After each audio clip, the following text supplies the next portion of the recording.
Okay. Good morning my dear student. आज हम पढ़ते हैं कक्षा द्वादश का व्यवसाय अध्ययन। आज का हमारा टॉपिक रहेगा भ्रारपण के प्रकार। तो बच्चों, भ्रारपण मतलब क्या होता है उसका आशय जानने से पहले मैं आपको एक चीज़ बताना चाहूँगा। इसके और कई अन्य नाम हैं। किसके? भ्रारपण के। इसके बहुत सारे नाम होते हैं, जैसे कि अधिकारों का अंतरण, प्रत्यायोजन, विकेंद्रीकरण, है ना। इन सब का मतलब भी भ्रारपण होता है। अपने कार्यों को दूसरे को हस्तांतरित करना होता है ना बच्चों। चलिए उसके छोटी सी परिभाषा देख लेते हैं। चाहे अधिकारों का अंतरण हो, चाहे प्रत्यायोजन हो, चाहे विकेंद्रीकरण हो, चाहे भ्रारपण हो, आप यहाँ पर नाम चेंज करके यही परिभाषा, यही इसके आशय को आपको लिखना होगा। यदि आपने सबका अलग अलग आशय याद किया तो अच्छी बात है। यदि आपने सबका आशय याद नहीं किया है तो यहाँ पर भ्रारपण का इसको हटाकर विकेंद्रीकरण का अर्थ भी लिख सकते हो। भ्रारपण को हटाकर प्रत्यायोजन या अधिकारों का अंतरण लिखकर इसका आशय को सेम टू सेम डाल दोगे तो भी कोई गलत नहीं है, क्योंकि तीनों का मतलब भ्रारपण से का ही अर्थ यही है। ठीक है बच्चों, देखते हैं भ्रारपण का अर्थ या आशय क्या है। भ्रारपण का अर्थ प्राप्त अधिकारों को दूसरे को सौंपने से है ना। मान लो एक्स और वाई दो व्यक्ति हैं, है ना। दोनों एक कंपनी पर काम करते हैं। कौन सी कंपनी पर?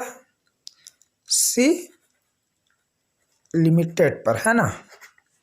सी लिमिटेड पर एक्स और वाई दोनों काम करते हैं। ठीक है बच्चों, तो मान लो एक्स को कोई दायित्व मिला है, कोई कार्य मैनेजर की पोस्ट मिला है, उसे क्या क्या कार्य करना है, क्या क्या दायित्व मिला है ना।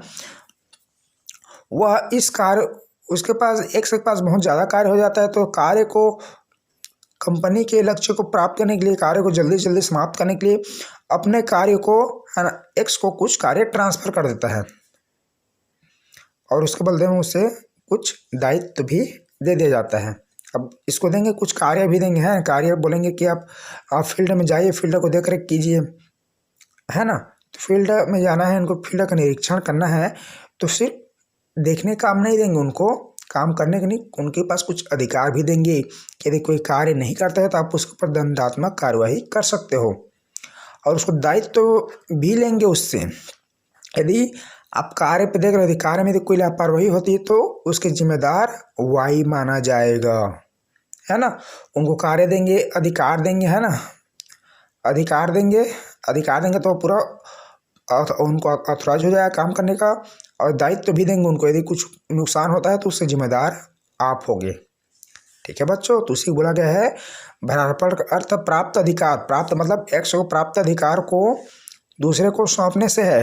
एक्स किसको सौंप रहा है? वाई को सौंप रहा है, जिसके आधार पर कोई अधिकारी अपने कार्यों को किसी अन्य अधिकारी को सौंपता है ना। एक्स एक अधिकारी है, एक्स एक अधिकारी है, वाई भी एक अधिकारी है। तो एक्स अधिकारी जो है अपने अधिकार कर्तव्य दायित्व को वाई को दूसरे अधिकारी को क्या करता है? सौंपता है, ताकि संगठन अपने लक्ष्यों की प्राप्ति समय पर कर सकें। ठीक है बच्चों, मतलब जो सी लिमिटेड है, सी लिमिटेड का जो टारगेट है, मान लो 31 दिसंबर को कोई काम कंप्लीट करना है, तो उस कार्य को हम जल्द से जल्द कंप्लीट कर सकें, इस उद्देश्य से एक्स अपने कार्यों का हस्तांतरण वाई को करता है। ठीक है बच्चों, ये था भ्रारपण, विकेंद्रीकरण या प्रत्यायोजन या अधिकारों का अंतरण का आशय। ठीक है बच्चों, नेक्स्ट है भ्रारपण के प्रकार। नॉर्मल देखा है तो भ्रारपण के 3 प्रकार होते हैं। सामान्य और निश्चित भ्रारपण, मतलब जो हम कार्य सौंपेंगे वह सामान्य रहेगा और निश्चित समय पर ही उसको करना है। दूसरा रहेगा लिखित या मौखिक। हम जो इसको भ्रारपण कर रहे हैं, लिखित भी कर सकते हैं या फिर मौखिक कर सकते हैं, ठीक ना। औपचारिक एवं अनौपचारिक भ्रारपण, ये तो नॉर्मल 3 ही है, लेकिन इसको अक्सर पेपर नहीं पूछा जाता है ना। नेक्स्ट पूछा जाता है जैसे कि कार्य के स्वभाव की दृष्टि से भ्रारपण के प्रकार। ये नॉर्मल भ्रारपण का प्रकार था। ये क्या था? ये कार्य के स्वभाव के आधार पर। ठीक है बच्चों, जब भी भ्रारपण को पूछा जाए कार्य के स्वभाव के आधार पर, तो आपको 4 प्रकार होते हैं, उनको लिखना है। पहला है प्रशासनिक भ्रारपण। प्रशासनिक भ्रारपण किसे कहते हैं?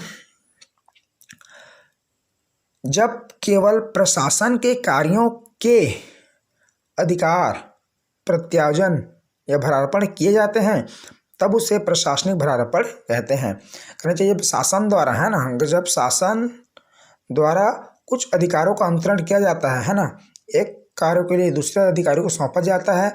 मान लो जिला लेवल पर कलेक्टर द्वारा, है ना, कलेक्टर द्वारा, है ना, एक कलेक्टर द्वारा मान लो एक्स कलेक्टर है, वाई जिला सीओ है, तो कलेक्टर द्वारा जिला सीओ को कुछ कार्य सौंपा जाना वो क्या कहलाएगा? प्रशासनिक भरारपण। ठीक है बच्चों। दूसरा है क्रियात्मक भरारपण। क्रियात्मक भरारपण किससे कहते हैं? जब क्रय, क्या कहते हैं? जब क्रय, विक्रय, विपणन, वित्तीय, उत्पादन आदि, जब क्रय विक्रय विपणन विपणन उत्पादन आदि विज्ञापन आदि संबंधों कार्यों का जब भरारपण किया जाता है तब इसे क्रियात्मक भरारपण कहते हैं। कह सकते हैं कि जब भी क्रय विक्रय संबंधित कोई भरारपण होता है तो उसे क्या कहते हैं? क्रियात्मक भरारपण कहा जाता है। ठीक है बच्चों। तीसरा है भौतिकी भरारपण या भौगोलिक। नेक्स्ट क्या है? तीसरा भौगोलिक भरारपण। भौगोलिक भरारपण किसे कहते हैं? जब कोई कारोबार विस्तृत मात्रा में, है ना, जब कोई कारोबार बड़ी मात्रा में राष्ट्रव्यापी होता है तब कार्यों को सुगम ढंग से संचालित करने के लिए विभिन्न क्षेत्रों में अधिकार भरारपण कर दिए जाते हैं, है ना, जिससे क्या होता है? क्रियात्मक एवं प्रशासनिक भरारपण इसमें तो क्या होता है? कार्यों को आसानी से किया जा सकता है। मान लो हमारे पास कार्य छोटा है तो मैं तो आसानी से कर सकता हूँ, लेकिन मान लो मेरे पास जो कार्य है वो बड़ा बड़ा कार्य है, मतलब मेरा दायित्व तो क्या है? बड़ा है, मेरा कार्य बड़ा है। यदि मेरा कार्य छोटा हुआ तो मैं उसको आसानी से कर लूँगा, लेकिन मेरे पास कार्य बड़ा हो जाएगा तो क्या मैं अकेला कर पाऊँगा? नहीं कर पाऊँगा। इस प्रकार व्यवसाय छोटा है तो हम अपने व्यापार का जिनको जो दायित्व मिला वो कर पाएंगे, लेकिन व्यापार बड़ा होने की स्थिति में कार्यों को बंटवारा विभाजन किया जाता है।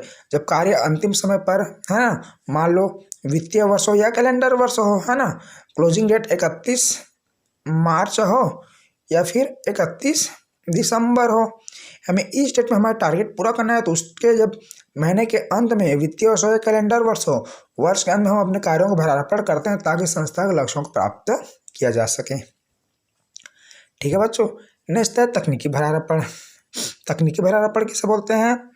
कह सकते हैं कि जब किसी विशिष्ट कार्य या विशिष्ट तकनीकी, है ना, नवीन कार्य, हाँ, का भरारपण किया जाता है, जैसे कि पेंटिंग करना, मोटर चलाना, है ना, इंजीनियरिंग का कार्य करना। ठीक है ना बच्चों।